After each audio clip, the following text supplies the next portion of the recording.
دستورنا القرآن وديننا الإسلام أركانه جليلة دعائم الفضيلة وَلَقَدْ يَسَّرْنَا الْقُرْآنَ لِلذِّكْرِ فَهَلْ مِن مُدَّكِرٍ، اور بے شک ہم نے آسان کیا قرآن نصیحت کو، پھر ہے کوئی نصیحت پکڑنے والا؟ Our guide is the Quran, our religion is Islam. 5 noble pillars upholding what is virtuous. To make the testimony is the base of the faith, and the fast and the prayer, the pilgrimage and charity. سورۃ الفلق میں توحید ربوبیت ہے، اس میں توحید ذات تھی نا، یہاں توحید ربوبیت ہے۔ ربوبیت میں اعوذ برب الفلق، ادھر دیکھو بھائی غور سے، بہت اہم صورت ہے، بہت اہم آخری 2 صورتیں، اور جب بھی آپ کو پریشانی ہو، مصیبت ہو، یہ 2 صورتیں پڑھیے۔ نبی کریم صلی اللہ علیہ وسلم نماز کے بعد یہ صورتیں پڑھا کرتے تھے، نبی کریم صلی اللہ علیہ وسلم سونے سے پہلے یہ 3 صورتیں پڑھا کرتے تھے، اور جو ہے بیماری کے ایام میں یہ صورتیں پڑھ کر اپنے جسم پر ہاتھ پھیر لیا کرتے تھے۔ قل اعوذ برب الفلق من شر ما خلق۔ اور سے سنیے، سورۃ الفلق میں 4 چیزوں کے شر سے بچنے کے لیے اللہ کے دامن میں پناہ لینے کی درخواست ہے۔ سورۃ الناس میں 3 چیزوں کے شر سے بچنے کے لیے اللہ کے دامن میں پناہ لینے کی گزارش ہے۔ یہاں 4 چیزوں کا شر کا بیان ہوا، اور یہاں 3 چیزوں کا۔ یہ 4 چیزیں کیا ہے ذرا پڑھتے ہیں، 5 آیات ہیں۔ پہلے آیت میں بتایا گیا شر سے محفوظ رہنے کے لیے رب کے دامن میں پناہ لینے کی ضرورت ہے۔ اچھا سن لیجئے، یہاں رب کا ایک اور مفہوم بھی معلوم ہو گیا۔ رب کا مطلب ہے پناہ دہندہ، اور پناہ کون دیتا ہے؟ پناہ کون دیتا ہے؟ کمزور کبھی پناہ نہیں دیتا۔ جیسے آپ کے گاؤں میں آپ کو ایک گنڈا تنگ کر رہا ہے پیپلز پارٹی کا، تو آپ کس کے پاس جاتے ہیں؟ آپ نون لیگ کے پاس جاتے ہیں نا۔ یہ نون کا گنڈا تنگ کر رہا ہے، آپ PPP کے پاس جاتے ہیں۔ کمزور کے پاس کبھی نہیں جاتے۔ وہ کہتے ہیں کہ کیا امام مسجد کے پاس جاتے ہیں ہم کہتے ہیں یہ کیا کرے گا؟ امام مسجد سے مدد مانگتے ہیں؟ ہم نہیں مانگتے۔ کہتے ہیں کہ اس کے پاس کیا طاقت ہے؟ ہمیشہ پولیس کے پاس جاتے ہیں، IG کے پاس جاتے ہیں، فوج کے پاس جاتے ہیں۔ طاقت جس کے پاس ہو، اصل طاقت کس کے پاس ہے؟ اللہ تعالیٰ کے پاس۔ اچھا جی، دوسرے پیراگراف میں بتایا گیا مخلوق کے شر سے حفاظت کے لیے اللہ کی پناہ ضروری ہے۔ تیسرے میں بتایا گیا رات کے شر سے حفاظت کے لیے اللہ کی پناہ ضروری ہے۔ چوتھے میں بتایا گیا جادو کے شر سے بچنے کے لیے اللہ کے دامن میں آنا چاہیے، اور آخر میں بتایا گیا حاسد کے شر سے بچنے کے لیے اللہ کے دامن میں پناہ لینی چاہیے۔ اچھا ذرا سنیے، من شر ما خلق۔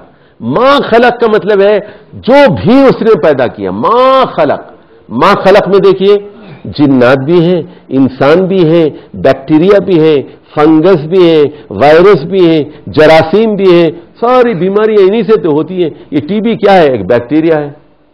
جی ما خلق کا شر، بچھو ہے، سانپ ہے، ڈاکو ہے، چور ہے، اچکے ہیں، زرداری ہے، مشرف ہے۔ ما خلق من شر ما خلق، ما خلق میں ساری مخلوقات شامل ہیں۔ اچھا دوسری چیز سن لیجئے، وَمِن شَرِّ غَاسِقٍ إِذَا وَقَبَ۔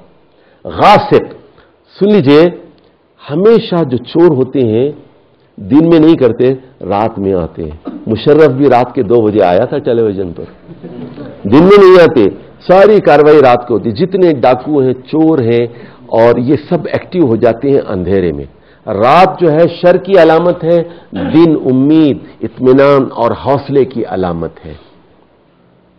اس کے بعد نفاسات فی العقد۔ عقد جو ہے عقدہ کی جمع ہے۔ عقدہ کہتے ہیں گرہ کو، اور گانٹھ کو گرہ کے ایسے، یعنی بال لے کر ایسے گرہ ڈال دی، دھاگا لے کے گرہ ڈال دیا، اور یہ جادو کا ایک طریقہ ہوتا ہے، اس کو پڑھ کر گرہ ڈال دی جاتی ہے، اور وہ گرہ جب تک نہیں کھلتی جادو کے اثرات برقرار رہتے ہیں۔ لبید بن عاصم ایک یہودی تھا، اس نے، یا لبید، اس نے کیا یہ تھا کہ چوری سے نبی کریم صلی اللہ علیہ وسلم کے بال لیے تھے، اس نے بال لے کر اس نے کہیں سے اس پر جادو کیا تھا اور اس کو گریں دی تھی اور اس پر اپنی پھونک ماری تھی۔ اس کے اثرات ہوتے ہیں جادو کے۔ اور آخر میں حاسد جو ہے، وَمِن شَرِّ حَاسِدٍ إِذَا حَسَدَ، میرا بیٹا میٹرک نہیں کر سکا، میرے بھائی کا بیٹا BA کر گیا، امریکہ چلا گیا، میری بیٹی کی شادی ایک کلرک سے ہوئی ہے، میرے بھائی کی بیٹی کی شادی ڈاکٹر سے ہوئی ہے۔ حسد ہے نا، ہم ایک ہی باپ کے 2 بیٹے ہیں، میں وہیں کا وہیں رہا، میرا بھائی ترقی کر گیا۔ حاسد، اور یہ حسد ہوتا ہے، سن لیجئے، حسن کا۔ تو وہ آپ کہتے ہیں کسی فلم اسٹار کو، میں تم سے شادی کرنا چاہتا ہوں، وہ کہتی ہے کہ میں تم سے شادی نہیں کروں گی، تم بدصورت ہو۔ اچھا تم نہیں کرو گے، یہ لو تیزاب تمہارے منہ پہ ڈالتا ہوں تاکہ تم بھی خوبصورت نہ رہو، ہم دونوں ایک جیسے ہو جائیں۔ اگر میں تمہیں نہیں مل سکا تو کوئی دوسرا خوبصورت آدمی بھی تمہیں نہ ملے۔ یہ کیا ہے؟ یہ حسد۔ تو حسن کا حسد ہوتا ہے، پیسے کا حسد ہوتا ہے، عزت اور منصب کا حسد ہوتا ہے، اور یہ اس سے آپ بھی دو چار ہیں، ہم بھی دو چار ہیں کئی، یعنی میں حاسدوں میں گھرا ہوا ہوں اس وقت۔ میرے لیے خاص طور پر آپ دعا کیجئے، حاسدوں میں گھرا، اور وہ لوگ کہتے بھی اپنے حسد کا اظہار بھی کرتے ہیں۔ ایک صاحب نے کہا کہ آپ چشتی صاحب کو بلاتے ہیں، مجھے کیوں نہیں بلاتے؟ وہ ایک صاحب نے کہا چشتی صاحب ہر مہینہ لاہور مرکزی تربیت گاہ میں جاتے ہیں، انہیں بلایا جاتا ہے، مجھے کیوں نہیں بلایا جاتا؟ بھائی وہ جو غالب نے کہا نا کہ ہم کہاں کے دانا تھے، کس ہنر میں یکتا تھے، بے سبب ہوا غالب ہم دشمن آسماں اپنا، ذکر اس پریوش کا اور پھر بیاں اپنا، ہو گیا رقیب آخر تھا جو رازداں اپنا۔